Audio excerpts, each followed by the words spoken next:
ये तैयारी ही सिखा देती है प्रेशर हैंडल कैसे करना है। तो प्रेशर तो बहुत रहता है। हम लोग मिडिल क्लास फैमिली से बिलोंग करते हैं, तो घर से बार बार पूछा जाता है कि कोई एग्ज़ाम दिए या नहीं दिए। मैं कहूँगा कि आप एक अच्छे प्रिपरेशन के बाद मेंस की प्रिपरेशन स्टार्ट कर दीजिए। अगर कंटिन्यू इस पे तो इसमें आदमी एक प्रिडिक्ट नहीं कर सकता है ना कि होगा नहीं होगा, एक चीज़ें हो सकती है। पापा हैं जो मेरे प्रिंसिपल हैं गवर्नमेंट, वो भी एस्पिरेंट रहे हैं, उन्होंने भी एग्ज़ाम दिए हैं। तो वो बच्चे को उसको समझते हैं कि हाँ टाइम लगेगा थोड़ा, पर कर जाएगा। अब आ गए हैं तो यहाँ से तो वापस तभी जाएंगे, या तो तोड़ के या तो छोड़ के। Your patience should be your discipline, और उसी को आप डिसिप्लिन को फॉलो करते रहिए। Hello and welcome to The Edge. I'm Rajat Kane. You're watching Aspirants. ये हमारी खास पेशकश है सिविल सर्विसेज और अन्य कम्पिटिटिव एग्जामिनेशन की तैयारी कर रहे एस्पिरेंट्स के ऊपर। हर एपिसोड में हम नए मुद्दों पर बात करते हैं, खासकर एस्पिरेंट्स की ज़बानी उनकी कहानी सुनते हैं। इस बार हमारी बात होगी मुखर्जी नगर के एस्पिरेंट्स के साथ कि क्या गिव अप करना वाकई में ऑप्शन है या फिर बिल्कुल आखिर तक जाना है। कई बार हम देखते हैं कि कई एस्पिरेंट्स फ्रस्ट्रेट हो जाते हैं। प्रीलिम्स क्लियर हो गया, मेंस क्लियर हो गया, इंटरव्यू रह गया, फिर से प्रीलिम्स से शुरुआत की, प्रीलिम्स भी रह गया, फिर से शुरुआत की, मेंस हो गया लेकिन इंटरव्यू रह गया। तो ये एक विशियस सर्कल बन जाता है। तो ऐसे में क्या अपने आप को मोटिवेट रखने के लिए क्या करते हैं एस्पिरेंट्स? आइए ऐसे ही कई एस्पिरेंट्स से मैं और मेरे साथी सुशील इस एपिसोड में बात करेंगे। चलिए।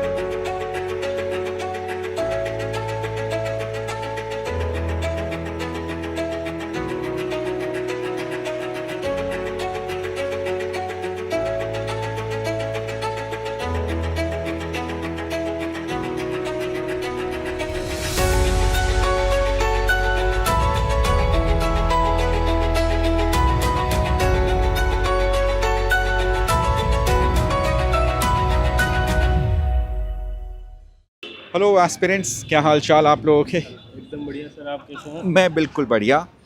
तो हम जैसे बात कर रहे थे कि क्या जो कम्पिटिटिव एग्ज़ाम्स होते हैं उसमें हमारा हार जीत कहें या फिर उसका जो सक्सेस रेशियो है वो बहुत ही कम्पिटिटिव होता है, कम होता है अगर इसको बहुत ही प्रैक्टिकल टर्म्स में कहा जाए। और किसी किसी एग्ज़ाम में खासकर यूपीएससी हो गया, उसमें मान लीजिए आपके 3 स्टेजेस हैं, जैसे प्रीलिम्स हो गया, मेंस हो गया, इंटरव्यू हो गया, कोई एक स्टेज रह गई, बैक टू स्क्वायर वन। ये जो फ्रस्ट्रेशन होती है या ये सेटबैक्स होते हैं, उसको आप एस्पिरेंट्स कैसे उससे रिकवर करते हैं? फ़िलहाल मैं यूपीएससी की तो नहीं बता पाऊँगा, पर मैं जुडिशरी का एस्पिरेंट हूँ। हमारे यहाँ पे भी 3 स्टेजेस होते हैं, pre, mains and interview. Okay basic format है जैसे कि यूपीएससी का है। जी। तो सेटबैक तो हम ऐसे देखते हैं कि हमारी प्रिपरेशन कितनी हमने करी है सिलेबस के हिसाब से, कि जितना प्रोपोर्शन है सिलेबस का हमने उसको कवर ऑथेंटिकली करा है कि नहीं, जेन्युइन तरीके से करा है कि नहीं। जब उस पर हम सेटिस्फाई होते हैं तो फर्दर ऑप्शन नेक्स्ट एग्ज़ाम के लिए अपीयर करने का थोड़ा रहता है कि जो इसमें छूट गया उसको रिकवर करके हम आगे बढ़ा जा सकते हैं। अदरवाइज़ जैसे दिमाग, मुझे ऐसा लगता है पर्सनली, अगर मेरी बात करूँ, जिस दिन मुझे लगेगा कि मैंने जस्टिस नहीं करा, पिछली बार से आगे नहीं बढ़ा हूँ, तो मैं ये नहीं सोचूंगा कि मैं बैक ऑफ कर रहा हूँ, हार गया, या मुझे लूज़ बोला जाएगा, अपने मतलब अंदर से आवाज़ आएगी मैं लूज़र हूँ। मैं उतना इन सब चीज़ों को वैल्यू नहीं करता। मुझे जैसे समझ में आएगा कि भाई मेरे से नहीं हुआ और मैंने जस्टिस भी नहीं करा, तो मैं वो रीज़न सोच के आगे नहीं प्रोसीड करूँगा, बैक ऑफ करूँगा, दूसरी चीज़ों में जाऊँगा जो और मेरे करने को क्लोज है, जो मैं रखता हूँ ओपिनियन कि हाँ मैं ये भी अच्छा कर सकता हूँ, वहाँ जंप करूँगा। वहाँ भी सेम फॉर्मेट है कि वहाँ भी नहीं जस्टिस कर पाऊँ, नहीं अच्छा लग रहा है, फेल हो रहा हूँ, तो फिर तीसरी जगह जंप करूँगा। मैं एक ही जगह स्टिक होकर बार बार लूज़ होने के ठप्पे से डरूँगा नहीं। तो मेरा ये ओपिनियन है कि मैं जो है इसको ऐसे ही मापदंड करता हूँ मेरा, कि मैंने कैसे पिछली बार करा था, कितनी प्रिपरेशन, कहाँ मेरी लेकुना कहाँ रह गई है, जी। उस पर वर्क करके आगे प्रोसीड करते हैं। सिंपल फार्मूला है। आपने कहा कि लूज़ होने का डर, क्या वाकई में इतना पीयर प्रेशर रहता है, दूसरा सोसाइटल प्रेशर रहता है कि आप कुछ तैयारी कर रहे हैं तो भैया निकल के दिखाइए? होता होगा, जेन्युइनली लोगों को होता होगा, पर अगर मैं मेरी बात करूं तो मुझे फ़र्क नहीं पड़ता बेसिकली कि सोसाइटी और दूसरे लोग क्या सोचेंगे, क्योंकि मेरे को भी मेरी एक लाइफ मिली है और जो भी है मेरे को अपना फुलेस्ट उसको देना है। तो मुझे फ़र्क तो नहीं पड़ता बेसिकली, पर लोगों को पड़ता है। मैंने देखा है लोगों को सफ़र करते हुए इसमें। तो मुझे मेरे, अगर मेरे पर्सपेक्टिव से बात करा जाए तो बिल्कुल नहीं, मुझे फ़र्क बेसिकली नहीं पड़ता। मतलब ऐसे बोला जाए तो नहीं पड़ता है बिल्कुल। तो आपके ओपिनियन में बैकआउट करना जो है एक स्टेज तक फ़िलहाल ऑप्शन नहीं है, आप जाइए पूरा 100% दीजिए, नहीं हुआ तो फिर आप देखिए। हाँ ऐसा हाँ कुछ? बिल्कुल बिल्कुल ऐसा ही है, एकदम सेम एज इट इज़। बिल्कुल ऐसा कि नहीं हुआ तो नहीं हुआ, दूसरी जगह जाओ, तीसरी जगह जाओ, चौथी जगह जाओ। मैं कंप्लीट एक जगह रह के सब कुछ दे दूँ इसी को, इस पे मैं ज़्यादा वैल्यू नहीं करता, इस पे स्टिक नहीं रह सकता ज़्यादा टाइम तक। थैंक यू, बहुत अच्छी बात कही आपने। I wish you all the best. अगली दफ़ा जब हम आपसे मिलें तो आपका एग्ज़ाम क्लियर हो जाए और आप बिल्कुल जुडिशरी में जाए। सर आप कुछ कह रहे थे अभी? जी, मैं कह रहा था कि लास्ट मोमेंट तक अगर क्विट नहीं करना है तो उसमें एक सबसे बड़ा फैक्टर आपको हेल्प करेगा आपका प्लान बी या आपका जो बैकअप प्लान है, क्योंकि ये क्या है, बहुत ही डायनामिक ये कॉम्पिटिटिव है और सोसाइटल और पीयर ग्रुप जो अभी आप बोल रहे थे, बेसिकली वो एस्पिरेंट्स को एक क्रिटिसिज्म के फॉर्म में एक्सेप्ट करना पड़ता है। क्योंकि आपके बहुत सारे पीयर ग्रुप हैं जो सक्सेसफुल हो गए हैं या जो अदर प्रोफेशंस में हैं जो अर्न कर रहे हैं, क्योंकि आज के डेट में सोसाइटी में earning is the yard stick that measures your potential और दैट मेजर योर कैरेक्टर। सो वो यार्ड स्टिक आपको इकोनॉमिक प्रेशर क्रिएट करता है, लेकिन उसको ओवरकम करना है अपने थिंकिंग से, अपने एथिकल कंडक्ट से या जिससे भी आप करें। एक प्लान भी रेडी रखिए, साथ ही साथ प्रिपरेशन के साथ साथ अपने एकेडमिक्स को कभी मत छोड़िए। राइट। बेसिकली अगर प्लान बी की मैं बात करूं, बहुत लोग प्लान बी को एक साइड बिजनेस के रूप में भी कर लेते हैं। जैसे यहाँ मुखर्जी नगर या ORN में है कि कोई चाय की टपरी खोल लिए या कोई अदर बिजनेस में आ गए, वो नहीं। अगर आपका फैमिली बिजनेस है तो आप उस पर कर सकते हैं, that is your plan B, definitely it will work. But अगर नहीं है तो एकेडमिक्स आप रेडी रखिए। अगर आप ग्रेजुएट हैं, जैसे आपने कहा कि 20-21 साल में लोग प्रिपरेशन स्टार्ट कर देते हैं, so almost they are in the undergraduate and by the time they complete their graduation they indulge in this competitive exam and बिना देखे 5-6 साल कब निकल जाता है किसी को नहीं पता चलता है। तो आप उसी ड्यूरेशन में अपने मास्टर्स करते रहिए और कोई टेक्निकल ग्राउंड सीखिए जो टेक्निकल है। मतलब आज के डेट में तो इंडिया में ऐसा एजुकेशन सिस्टम हो गया है कि आर्ट्स और ह्यूमैनिटीज़ वाले बच्चों के लिए कोई स्कोप नहीं है, चाहे आप लेक्चरशिप में देखिए या रिसर्च वर्क में देखिए, ऐसा कुछ है नहीं। तो मैं सजेस्ट करूंगा स्टूडेंट्स को कि आप टेक्निकल लीजिए, मार्केट जॉब ओरिएंटेड जो हैं उनको प्लान बी में रखिए, मास्टर्स कीजिए, आगे की पढ़ाई कीजिए और फिर लास्ट मोमेंट तक कीजिए। क्योंकि क्विट करना तो कभी भी किसी भी प्रोफेशन या किसी भी जगह वो सॉल्यूशन नहीं होता है। आज अपने कंट्री में जितने भी लोग सक्सेसफुल हुए हैं, चाहे आप डॉक्टर APJ अब्दुल कलाम को देख लीजिए या जिन किसी भी पॉलिटिशियंस को देख लीजिए, वो लास्ट मोमेंट तक क्विट नहीं करते हैं, क्योंकि आप नहीं जान रहे हैं कि आपका फेट कब काम आ जाए। वो कहते हैं ना, जब तक आप कोशिश कर रहे हैं that is your attempt and when you get succeed it will generally transform into your strategy. So जब तक आप सक्सेसफुल नहीं हैं, आप अटेम्प्ट देते रहिए, गिव योर बेस्ट अटेम्प्ट्स। और जो फेलियर्स हैं that is the best teacher.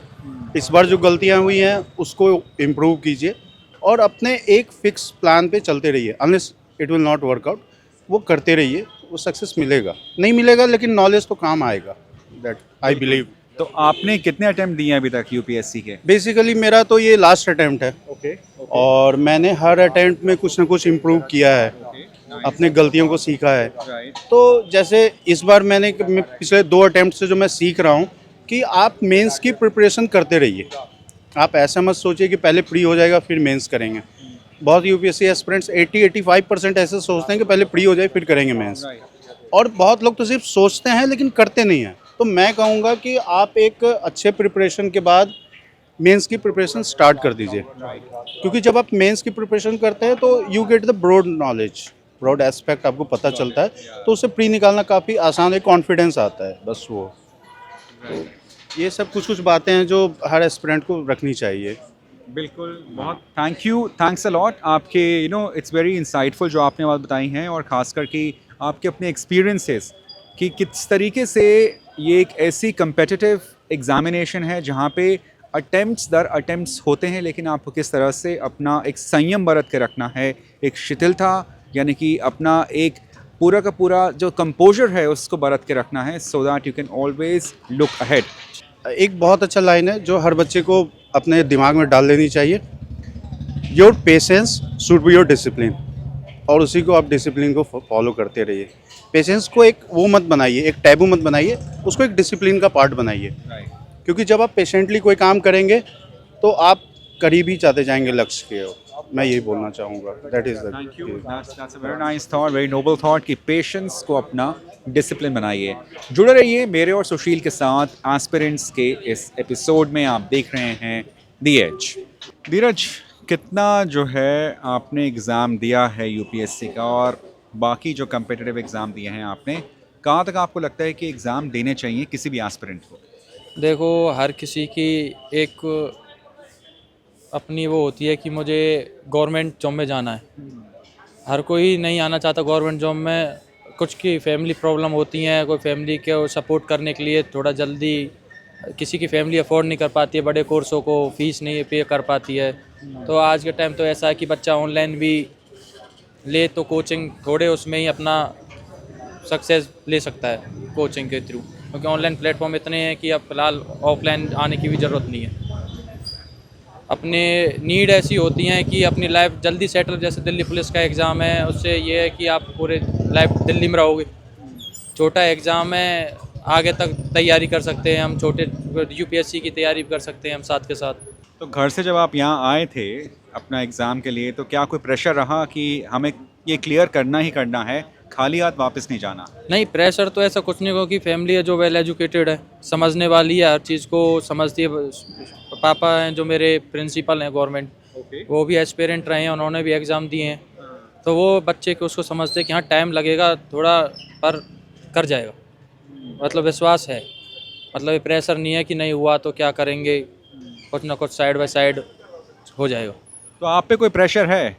देखो, अभी तो कोई नहीं है, आगे चल के देखो क्या होता, फैमिली सपोर्ट करेगी तो करेंगे, नहीं वरना अपना कुछ नहीं, अच्छा, अक्सर फैमिली तो सपोर्ट करती है, लेकिन जैसे कई जगह ऐसा होता है कि आसपास जो आपके नेबरहुड हो गया, इलाका हो गया, समाज हो गया, वहाँ पे बोलते हैं कि अरे लड़का पढ़े ही जा रहा है, या फिर जो है क्या कर रहा है। देखो, उनका तो ऐसा है कि मेरे साथ भी ये हुआ है।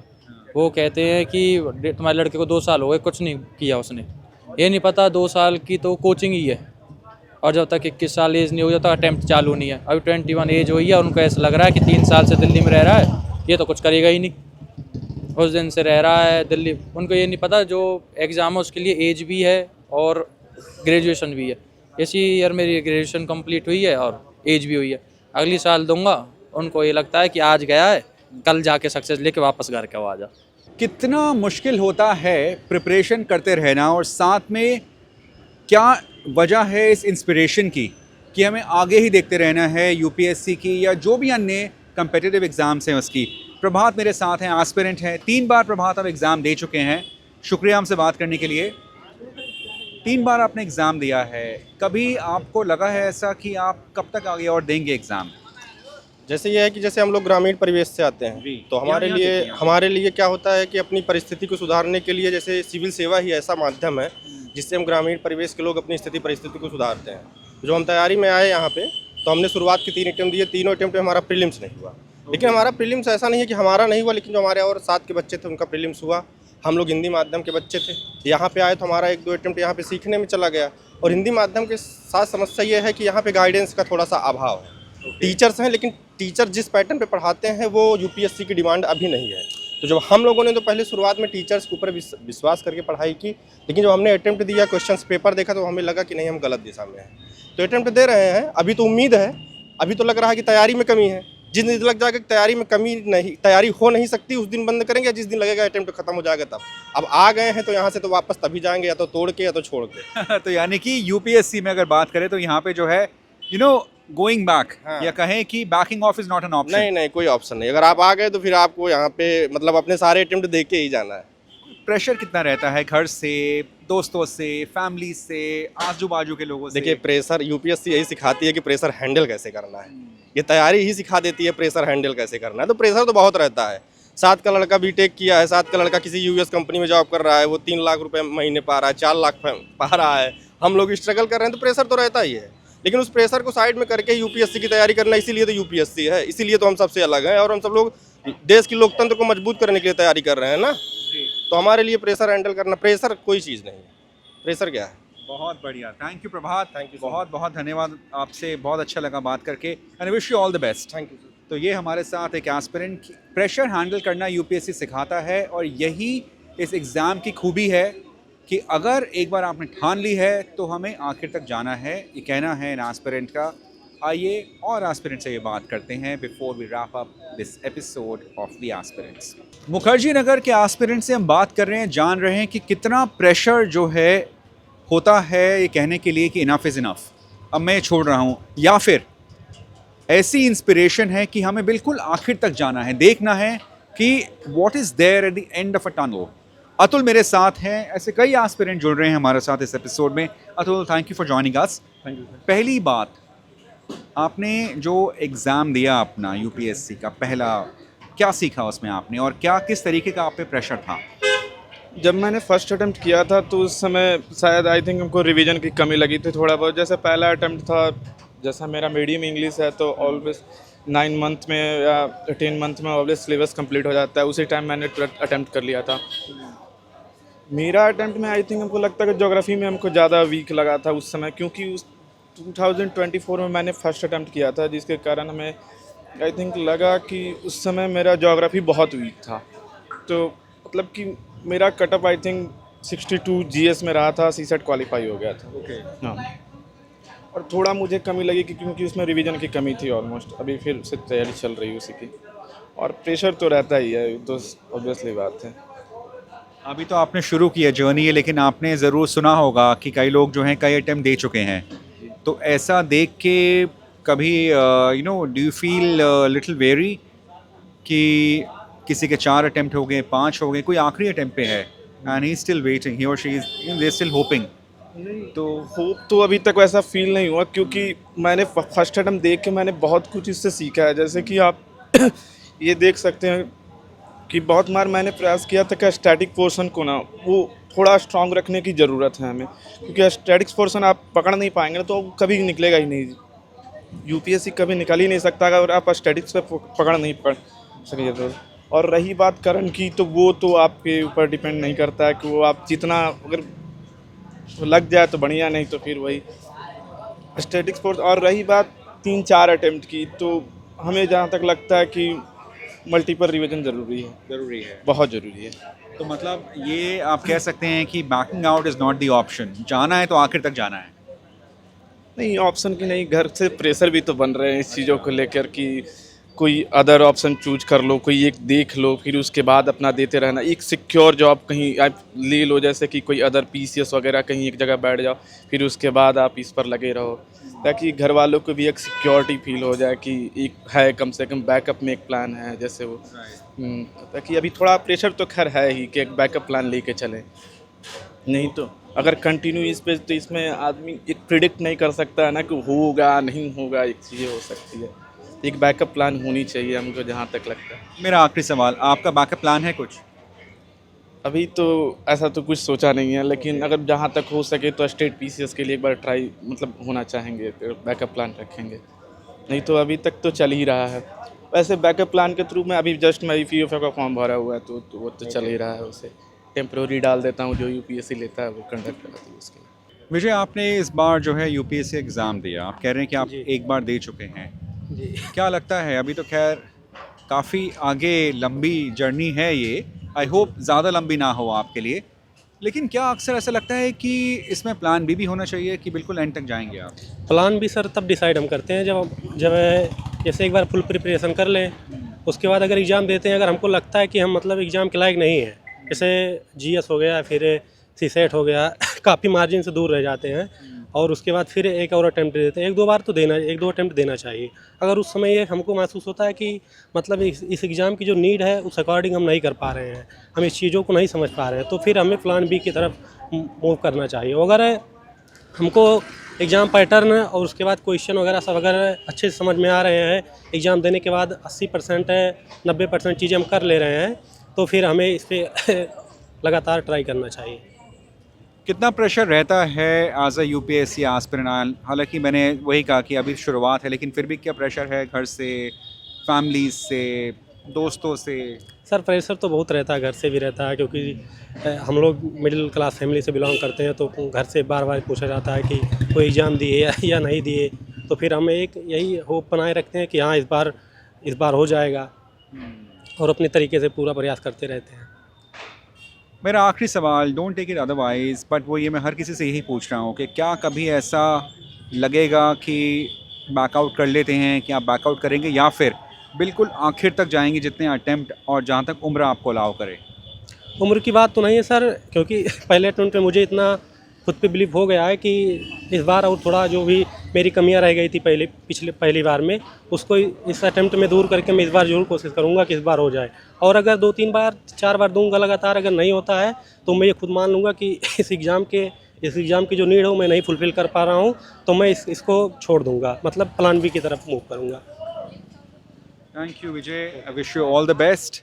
आपसे हमने ये अच्छी बात सीखी कि एक सेल्फ इसमें असेसमेंट ज़रूरी है जी सर, बिल्कुल। कि कहाँ तक आप इस एग्ज़ाम में कितना दूर तक जा सकते हैं।